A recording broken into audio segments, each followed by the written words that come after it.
From Storm Tracker 6, this is Forecast First, sponsored by Auto Owners Insurance. Simple human sense. Warm weather across mid-Michigan today. In fact, warm enough for some showers and thunderstorms. So far, though, for us, just rain showers. However, the thunderstorms are organizing to our west and beginning to head towards the northeast. We'll watch those closely as they move in. Storm Prediction Center says they should weaken with level 2 risk to our southwest, level 1 risk, meaning lower chances for severe weather here in mid-Michigan. Current temperatures sitting in the mid to the upper 60s across the area. It is quite toasty out there. Just don't get too used to it because there are big changes on the way tonight and into tomorrow as colder weather and snow showers return. Forecast-wise for tonight, we'll have the rain showers and storms this evening. Temperatures will be mild through the evening hours, but then begin to fall by early tomorrow morning. Mid-30s for lows and highs only in the 30s. 6 News at 6 starts right now. WLNS is here for you with 6 News at 6. Everyone agrees Michigan needs to fix its crumbling roads, but the plan put forward by State House Republicans is facing some speed bumps. It's our top story tonight at 6. Thanks for joining us. I'm Sherry Jones. And I'm Siobhan Klepfer. Poor road conditions always seem to me the top of the list of complaints from Michiganders. Well, House Republicans, they passed a package of bills today that they say addresses the problem. Zach Priest is here for you now with a look at that plan.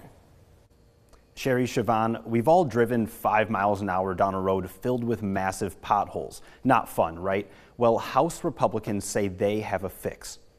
They say that fix comes in 2 major forms. One would be a gas tax, which would reportedly provide more than $1 billion for roads. Another $2.2 billion roughly would come from corporate income taxes and from cutting revenue programs.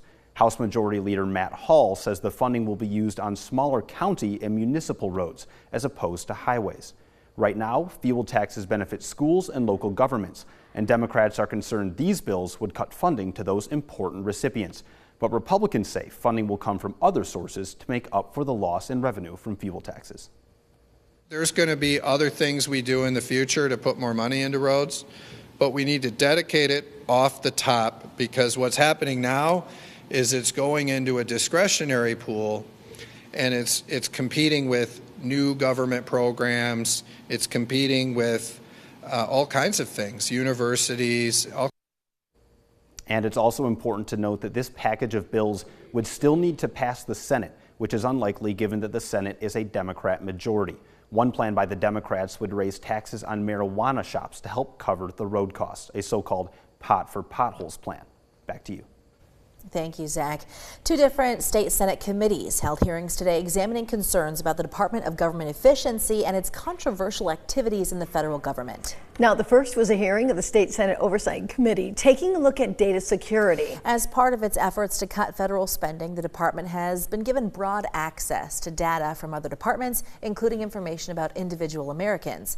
The Oversight Committee heard testimony today, including from cybersecurity experts on the potential dangers of exposed personal and financial information, or what they call reckless cuts to government programs.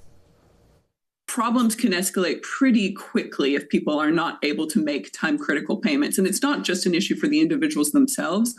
If you can't get your money, you can't buy food, you can't buy, you can't pay your rent, you can't buy your medications. That can become pretty disastrous for the individual affected very quickly. But collectively, if a lot of people are affected, it can metastasize into broader economic dislocation. Well, supporters argue the department needs access to that federal data to identify fraud and cut wasteful federal spending. Speaking of which, later in the afternoon, the State Senate Appropriations Committee held a hearing to talk about the impact of federal efforts to dismantle the Department of Education.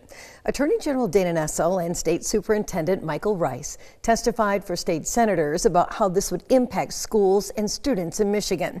President Donald Trump has routinely criticized the Department of Education, and when nominating Education Secretary Linda McMahon, said that he wanted her to put herself out of business. The Michigan Supreme Court is considering a proposed change to the rules for lawyers to help better protect their clients. Right now, attorneys are not allowed to share certain information about their clients thanks to attorney-client privilege. Under this proposed rule change, attorneys would be allowed to share certain privileged information with the goal of protecting their client from self-harm that might result in their death. That proposed change was discussed at a hearing of the state Supreme Court today. Jackson Mayor Daniel Mahoney is set to deliver his State of the City address tonight. Here's a live look from the City Center right now, formerly the Masonic Temple in Jackson. The State of the City address is similar to the State of the State speech, which outlines the accomplishments of the past year and the administration's goals for the coming months. Well, 6 News, as you can see, is live right now at that address. It is yet to start, but we will bring you all the details from the mayor's address tonight on 6 News at 11. And staying in Jackson, community pushback led the city to hit the brakes on plans for parking meters downtown. Rachel Ramsey is here for you with where things stand now and why some businesses, well, they want a different plan. Whether it's businesses or customers, someone has to pay for parking, but who is it going to be? That's what the city of Jackson is trying to figure out. I just don't understand how they think that that's going to make people want to come back downtown. That it's going to drive away business. Downtown business owners like mental health professional Juanita Meyerink are hoping the pause on parking meters stays paused. I have people that now have to pay $2 for their own mental health. Before the pause, Jackson City Council voted for meters to take effect in July with $2 an hour parking. The businesses I spoke with say customers do not park for long enough to justify paying, as Jackson's downtown is not a one-stop shop. It's going to be hard for a customer to justify going in or paying the meter and then going in and buy a cupcake. The post office, you run in, drop stuff off, buy stamps, turn around, you're back in the car. If you're coming downtown, it is definitely destination based. Owner of the Blast Nest, Michelle Moore, says building owners pay a fee that allows customers to have free parking for up to 2 hours. Moore says she would rather see her fee go up than the customers have to pay to park. If you choose to have people pay to park down here,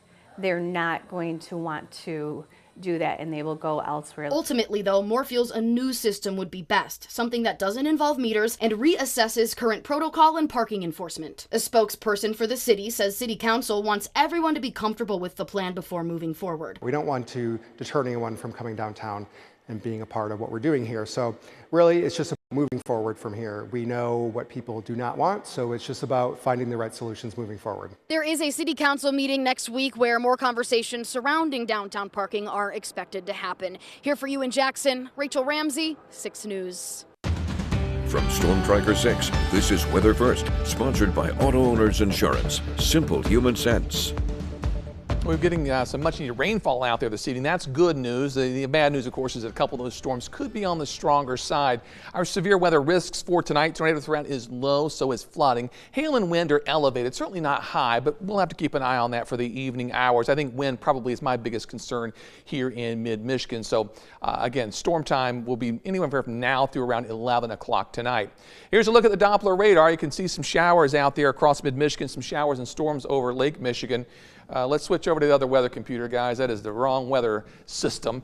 Notice we've got the showers and storms over Lake Michigan, and those are continuing to push in from the west. As we take a look at the lightning tracker, there is a lot of lightning on the other side of the lake. But as this activity moves into mid-Michigan, it'll run into lower instability, so I expect a decrease in the lightning strikes and the overall severe threat. Storm Prediction Center sort of bears that out with a level 2 and level 3 risk to our southwest, but level 1 here in mid-Michigan. There's a look at the tornado chances, highest over Illinois. As it moves east, there still is a chance, and it does clip the southwestern corner of the state, but not really here in mid-Michigan. Hail threat is a little bit higher. That, too, not all that impressive. The wind threat, that's moving to the southwestern corner of the state and over mid-Michigan, so gusty winds will probably be the biggest concern this evening. Precision cast for this evening into tomorrow morning by 11 o'clock. We're still dealing with the warm air mass, but then the cold air rushes in tomorrow morning and changes rain showers over to snow showers. It'll be cold and blustery tomorrow, winds gusting 30 to 40 miles per hour, temperatures in the mid-30s. Hopefully we finish the day with a little bit of sunshine. Moving into Friday morning is quiet, some cloud cover to our west. We'll see increasing clouds here through the afternoon, and then by Friday night, this system will be overhead and give us a chance for a few rain or possibly even snow showers. Our Skyview network on the McLaren cam temperature is still at 67 degrees. It is warm out there. High today was up to 71. Currently in Grand Ledge, a little sunshine trying to poke through, but still lots of clouds. Temperatures at 66 degrees. Wind gust today so far 22 miles per hour. How about the Jackson cam? Cloud cover. Temperatures at 64 degrees. High 69. Morning low only down to 53. And in Hillsdale, with mostly cloudy skies, our temperatures at 62 degrees, cooling off just a bit. High today was up to 69 and morning low down to 53. Temperatures around mid-Michigan, currently 64 Ann Arbor, 65 in Howell, Mason, Charlotte, north of St. John's in the mid to the upper 60s. St. John's and Owasso, the warm spots at 67 degrees. Tonight, though, it's going to cool off in a big way. Not for the evening, but by tomorrow morning. Evening showers and storms. Then by around 7 o'clock, we've dipped to 35 and we'll change rain showers over to snow showers. They should move out fairly quickly tomorrow, but temperatures just hover in the 30s tomorrow, so it's going to be cold out there. Wind chills, teens and 20s. I'm getting 2 thumbs down from the ladies here. Not happy about the forecast for tomorrow. 51 though, a little better on Friday. Saturday and Sunday cool with some rain and snow showers building in late Sunday into Monday. Highs in the lower 40s. Cold all next week. Highs in the 40s. Chance for some rain or snow showers late next Friday night into next Saturday as well. You know, we're definitely going to have to wear our winter coats with your out-the-door forecast in the morning. You might want to think about that. Yeah, you're going to need to dress warmly tomorrow. And today it was so nice, short sleeves. It was great. Flip-flops. Light jackets. Flip-flops. She's been wearing her flip-flops for a while. Pushing it. Not tomorrow. Not tomorrow. No, for sure. Thanks, David.